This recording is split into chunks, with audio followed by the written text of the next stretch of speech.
প্রাণের বন্ধুরা, আপনাদের সাথে আছি আমি মোহাম্মদ মুস্তাফিজুর রহমান তুহিন। ফেসবুক পেজ আছে এবং ইউটিউব চ্যানেল আছে।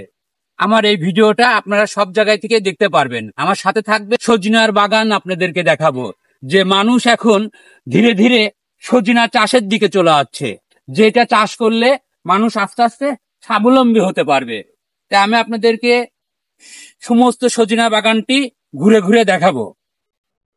সজিনার বাগান, সুপারফুড সজিনার ভালো মন্দ নিয়ে যেসব তথ্য জেনে রাখতে পারেন। বাংলাদেশের অতি পরিচিত এক সবজি সজিনা বা সাজনা পাতা মূলত বিভিন্ন ধরনের খাবারের আনুষঙ্গিক উপকরণ হিসাবে আমাদের দেশে এই ব্যবহার দেখা যায়।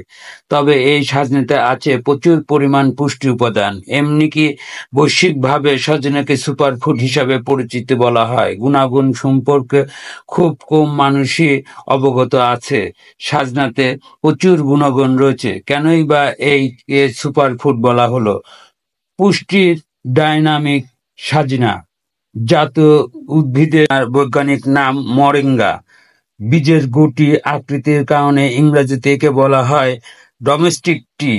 পুষ্টি ঔষধি গুণ, সারা বছর ফলন পাওয়া যায় বলে বাড়ির আঙিনায় জন্মানো এই গাছকে মাল্টিভিটামিন বৃক্ষ বলা হয়। জাতিসংঘের খাদ্য ও কৃষি সংস্থার তথ্য মতে সাজনার উৎপত্তি স্থল দক্ষিণ এশিয়ায় শীত প্রধান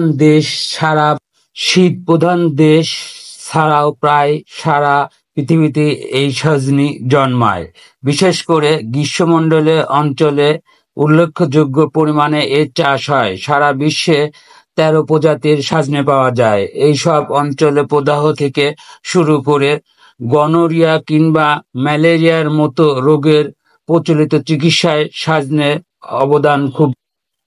একসঙ্গে পুষ্টিগুণ ও ঔষধি গুণ থাকায় সজনাকে আশ্চর্য বৃক্ষ ও পুষ্টির ডায়মন্ড হিসাবে আখ্যায়িত করা হয়। সজনের বহুমুখী ব্যবহার: সজনের পাতা, শিকড় এবং অপরিণত গুটি সবজি হিসাবে খাওয়া হয়। এছাড়া এই গাছের বাকল, গুটি, পাতা, বাদাম, বীজ, কন্দল, শিকড় এবং ফুল সহ গোটা অংশই খাওয়া যায়।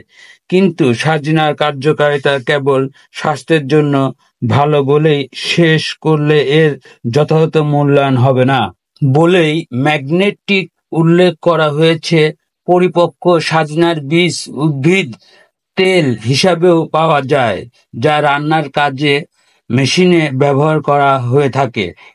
সজিনার পাতা শুকিয়ে এটাকে পাউডারে রূপান্তরিত করা হয় এবং অনেকেই সজিনার পাতা থেকে ট্যাবলেটে রূপান্তরিত করছে। এটা নিয়মিত খেলে ডায়াবেটিস এবং অনেক দুরারোগ্য রোগ ভালো হয়।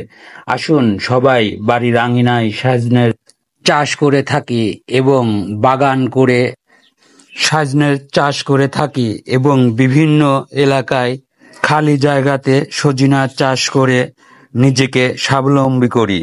কৃষকদের একটি দৃষ্টান্ত সজিনা চাষ করে। প্রিয় দর্শক বিন্দু, আপনাদেরকে সজিনা বাগান থেকে আমি এখন বিদায় নিচ্ছি।